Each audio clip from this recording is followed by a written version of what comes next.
What's up, family? Loving every minute of it. Just another beautiful day. Getting my voice back after going through some physical setbacks, but it's all good. I guess loving it, giving thanks and praise to the Creator, whoever you might conceive him or her to be. Now, this clip I'm about to put here about this lady bringing on Trump, how bad Trump is, all the stuff that Trump did. They must understand all the fuckery they're talking about. They did to Indians and blacks here in America. So if Trump is doing the bullshit now, it's nothing new.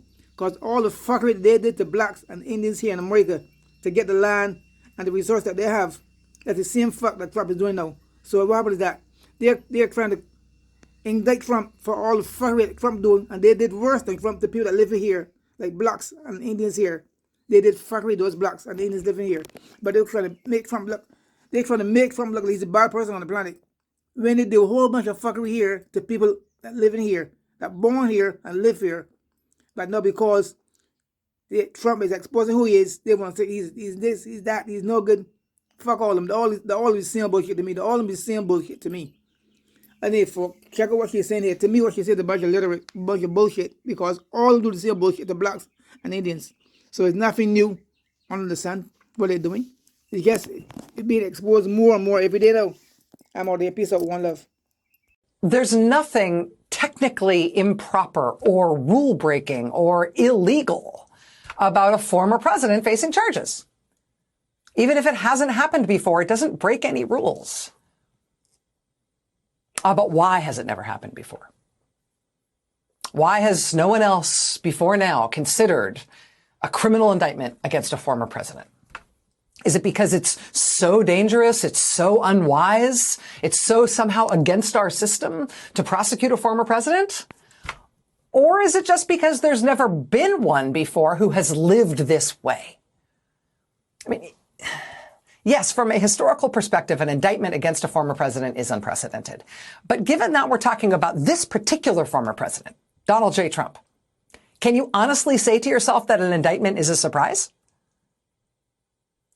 The first thing anyone ever knew about his business practices was when he and his father had to settle with the Justice Department decades ago over accusations that they illegally refused to rent apartments to black people.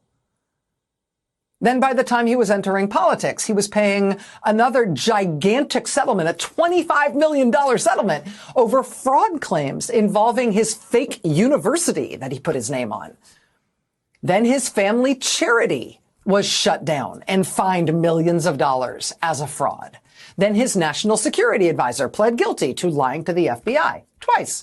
Then his campaign chairman went to federal prison on fraud charges. Then his deputy campaign chairman went to federal prison as well. Then his personal lawyer went to federal prison on fraud and campaign finance charges. Then his other personal lawyer had his law license suspended on his way to potential disbarment. And his longest serving political advisor was convicted on multiple felony counts and sentenced to federal prison for, among other things, witness intimidation. And his White House senior advisor was arrested on the yacht of a Chinese billionaire, picked up on fraud charges. And it turns out that preceded the Chinese billionaire himself being arrested on fraud charges. And as president, he himself was impeached twice, which is a record, with more impeachment votes against him from members of his own party than any other president in history.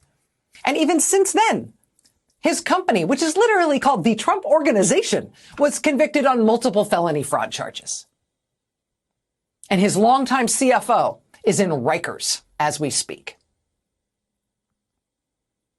And when it comes to playing the odds and wondering what the stakes are for our country if an indictment in fact comes down for this former president, we literally have to disambiguate the question so as to clarify which of the three known jurisdictions in which he's under criminal investigation are likely to go first. So really, is this a surprise? It's not like this is a normal former president. Not just because he's provocative or extreme or speaks in a way that you elect a guy with this kind of a life record. Why would you expect all the criminal justice system activity that has surrounded him his entire life to suddenly evaporate when he entered this new phase of his post-public office life? No, America has never before seen the indictment of a former president, but we did elect Donald Trump to be president.